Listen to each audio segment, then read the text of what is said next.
Hello, everybody, and welcome to the latest instalment in our WUB Hub podcast series, where today I'm joined by Pavlo Rad. Pavlo is an analyst in the Russian and Belarusian Studies program at the Foreign Policy Council Ukrainian Prism. His research interests include activities of the Belarusian Democratic Forces, the domestic and foreign policy of the Republic of Belarus, and its relations with Russia, Ukraine, and the European Union. Pavlo holds an LLB in international law from Ivan Franko National University in Lviv and is an alumnus of several programs by the Albert Ludwig University of Freiburg in Germany, the MacArthur Center at George Mason University in the United States, and the Central European University in Hungary. Hello, Pavlo. Good to see you today. Welcome. Thank you for having me. Okay. So with Pavlo today, we're going to talk a little bit about the situation today in Ukraine and what we might expect to see in the months ahead. So Pavlo joins us from Ukraine. Perhaps you could summarize for our audience, please, how the war has unfolded in the first few months of 2025. A question that I think is quite important to keep in mind here when in the midst of the rhetoric from the Trump administration is just to think about how far has the front line actually shifted since Trump took office. Yeah, so actually the front line has not shifted very much since the beginning of 2025. And that is related primarily to the fact that the nature of war and the goals of both sides has not changed at all. When it comes to Ukraine has been conducting primarily defensive operations in eastern and southern parts of Ukraine, trying not to let the Russians move as far as possible. So the Russians on the other side have been trying to advance into Ukrainian territory and to push Ukrainians back from the Kursk. Basically, the only part of the front line where we have witnessed some sort of significant changes is the Kursk region of the Russian Federation, where the Russians were able to push Ukrainians back from most of the towns, and now Ukrainians hold a pretty narrow line on the border with the Russian Federation, but still on the Russian territory. So these basically are the main shifts that we have witnessed during the last month. But when it comes to the territory of Ukraine, when it comes to the Ukrainian regions, the Russians have not been able to achieve some sort of significant advance. And Ukrainians have also been able to stop the Russians near the city of Pokrovsk, which has been a pretty hot spot for the last couple of months. So now the situation has stabilized, and it is not much more different from what we had in 2024. Okay, so Trump, before taking office as well, but certainly since taking office, has been very critical of Ukraine's president, Volodymyr Zelensky. There was the infamous bust up in the Oval Office when Zelensky went out there in February.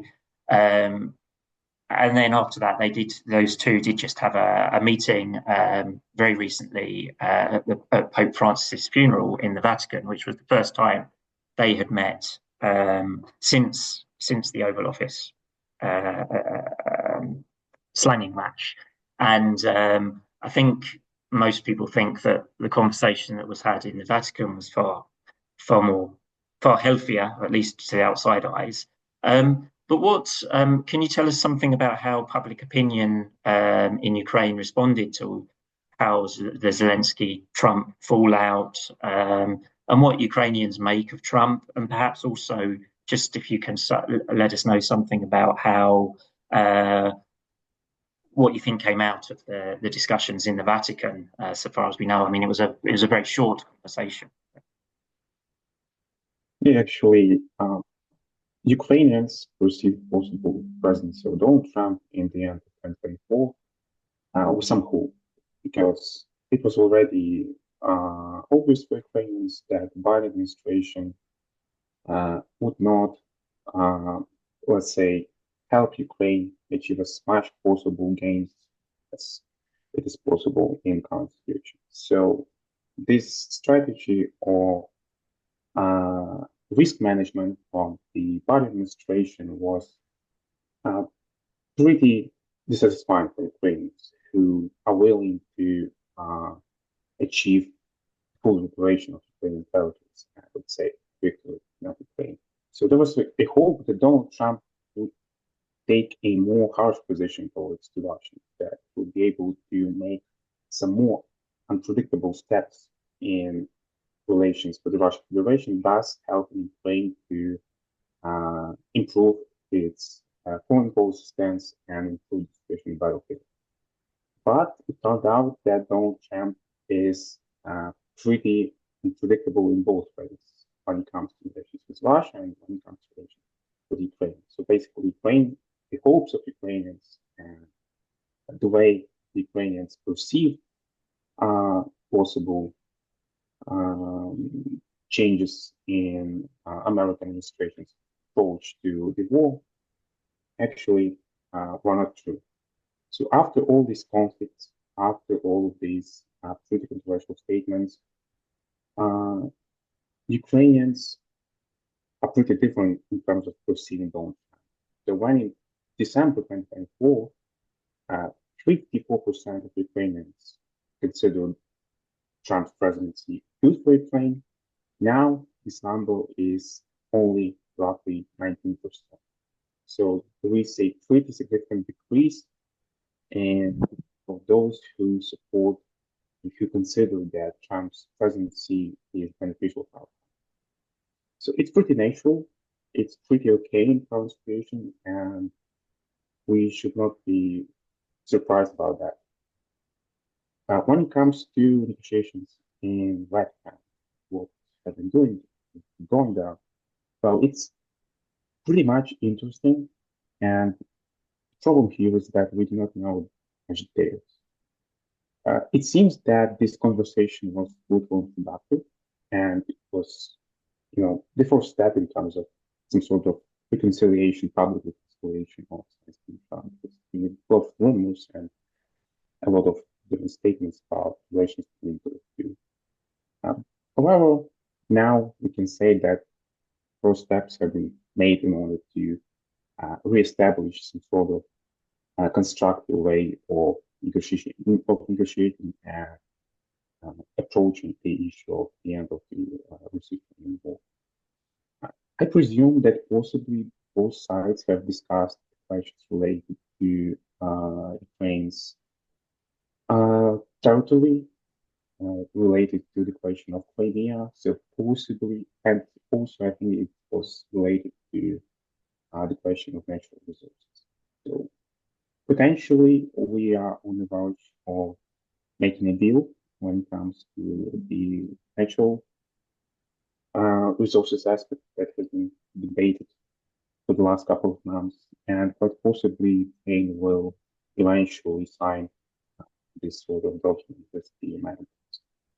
But when it comes to territory, well, there have been some rumors that Ukraine is ready uh, to give and to give up on the claims related to Crimea, and that actually Ukraine will recognize that the peninsula will be in Russia's hand, but we cannot be sure about that. So we need to wait for further developments and further statements from the Ukrainian side in order to make further predictions. Because again, the situation is pretty dynamic and it's constantly changing and evolving. And we are, trying to make it pretty risky and pretty, let's say, difficult steps that both sides, both Americans, both Ukrainians may make mistakes. So such decisions and such situations require calmness and quite. So now we need to wait a little bit in order to make more detailed and more profound conclusion because again, we do not have that much information and most of the processes are going behind the scenes.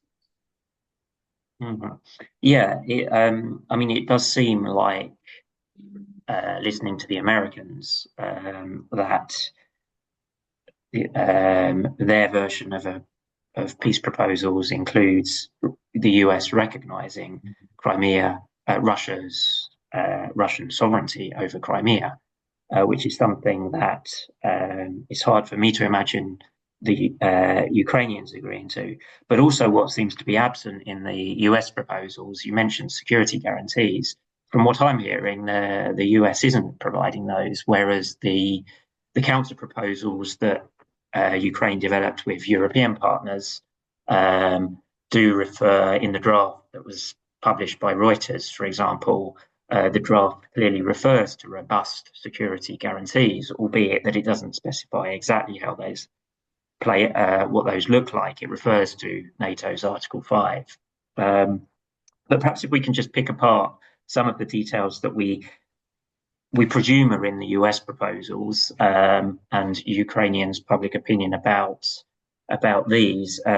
So there's perhaps three things. One is sovereignty over Crimea specifically, as opposed to the rest of the occupied territories.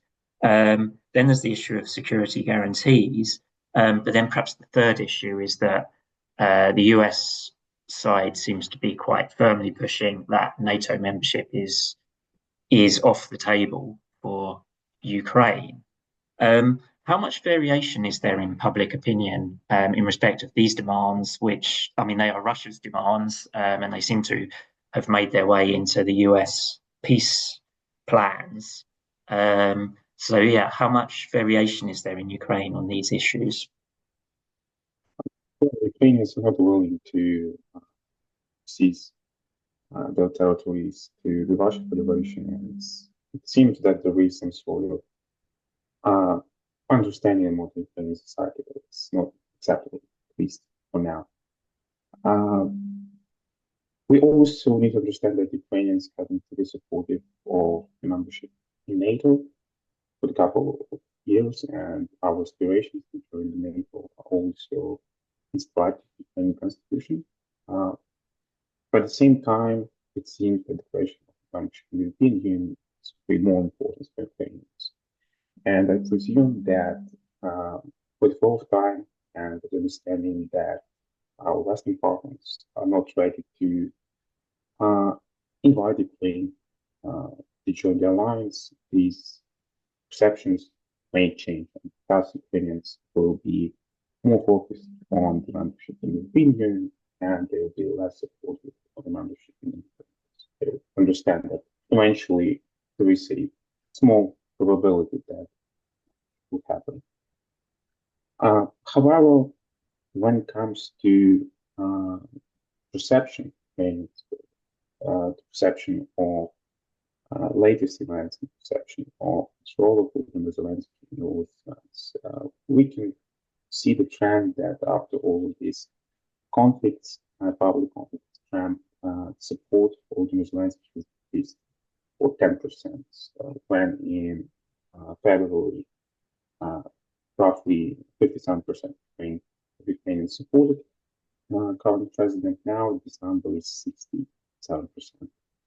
But again, it may change with the time, and if Ukraine will need to give up on some of its main red lines, main positions. Now it seems that there is probability that it will eventually will happen. But again, as I already said, the situation is pretty dynamic, and it may be absolutely different tomorrow or in 2 days. So, we are still in this process of figuring out what we need to achieve and what are the interests of Ukrainians, Russians, and Americans. Yes, there are different statements from all the sides, and it makes it difficult to make some clear assumptions. Mm-hmm. if I may, I just want to ask briefly as well about one thing which um, is not in the does not seem to be in the current peace proposals, but something which it did sound for a little while like Trump's administration was buying into, which was Russia's calls that there needs to be fresh elections in Ukraine. Now we all understand that Ukraine is under martial law and that the constitution says that there cannot be elections during a period of martial law. But what do you think would happen if Ukraine were to hold elections this year? Can you just briefly speculate? Well, it's quite difficult to imagine that because the question is how to organize this, how to organize them in a transparent and fair way. Uh, a big part of Green territory is under occupation. We have hundreds of thousands of men and women who are front lines who are serving the military, and again, this process needs to be somehow organized there. I do not believe it's possible to make any normal elections in the front lines and to make people in the trenches sign some papers and throw them to the ballot boxes just because it is needed to do so. Also, we need to remember about Ukraine's constitution, remember about rule of law. So, if we truly respect law, we are truly Western European country, we actually need to follow, obey the rule of law. Otherwise, there may be questions about the legitimacy such negotiations or such elections in our country. So I cannot imagine how maybe real and how this process can be done in a best way possible. We need to wait till the end of the active phase of the US-Ukrainian war, and we need to wait uh, till the martial law is lifted in order to then organize a normal political process in our country. Hmm.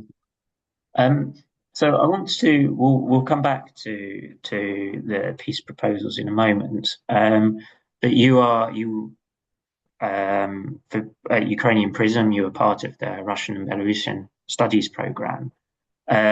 So something that will happen later this year is these large military exercises, Zapad 2025, the biennial military exercises that Russia and Belarus organize bilaterally, which this year will be taking place in largely on Belarusian territory.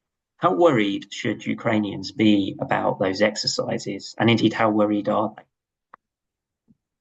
To be honest, Ukrainian society and government does not pay that much attention to the Zapad drills, possibly because they will happen in the next couple of months, so there is still time for that. And the second reason is that now we have a more burning issues that need our attention, and that Ukrainian society as well. But when it comes to the Zapad drills and the question whether the Russians can use them in order to, I don't know, start some operation against Ukraine from the northern direction or to launch some sort of proactive actions, we need to understand that there's a possibility that the Russians will not be able to deploy a large number of troops to Belarus. In past years, these drills were cancelled, and even if the Russians and Belarusians conducted some joint military exercises, they were pretty limited in their scope. So we can mention about the 2023 aviation drills when both Russian and Belarusian Air Force conducted some sort of maneuvers over the Belarusian sky, and according to Pentagon leaks of 2023 again, uh, it became clear that these drills were used as some sort of information operation aimed at making the Ukrainian government believing that there is a possibility that the Russians and Belarusians would that it came from the wrong direction. It all was happening in a very short Ukraine's confidence. So I presume that if these drills in 2025 happen, they will be used in a similar way. I do not think that the Russians will be able to deploy a sufficient number of troops in order to manage any sort of operations in our direction. Also, we need to understand that this border, Ukraine's border with Belarus, is pretty well prepared and equipped for possible aggressive actions from the Belarusian and Russian sides, and thus everyone is prepared for the worst scenarios. So the only way it seems now logical to use these drills incidents is just to create some sort of information pressure on Ukraine and make us once again believe that the responsibility, this direction will become hot in some time in the future. Mm. I guess what we don't know at the moment is the context in which the exercises will be taking place. Is there what has happened to peace talks and ceasefire talks, and that could be quite significant into how the exercises are viewed by all the parties involved, as well as outsiders. Because I suppose one we've talked about the proposals, or what we infer or think we know about the proposals that the US is putting forward. The other thing, just briefly to ask about, what about the possibility that the Trump administration just walks away? A week or so ago, there were several statements from senior officials to that effect, that if the deal isn't signed promptly, the US will just back out of any efforts to broker peace. Do you think that's likely? And do you think that's likely that they will back out? I don't think that is likely in the upcoming future. It seems that the Americans try to use it as some sort of prompt, to push Ukrainians and the Russians to the negotiation table and make them have a more constructive positions towards the end of the war. The Trump administration needs this agreement in order to firstly fulfill its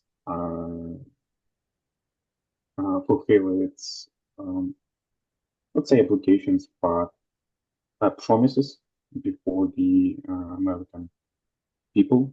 We all remember about these statements that Trump will end the war in the first 24 hours. And again, it's backfires on the American president right now, because it's obvious that it's impossible to end such conflict in such short period of time. And secondly, Trump administration needs to achieve some results in order to focus more on the China-related issues and to, have this problem solved to some extent.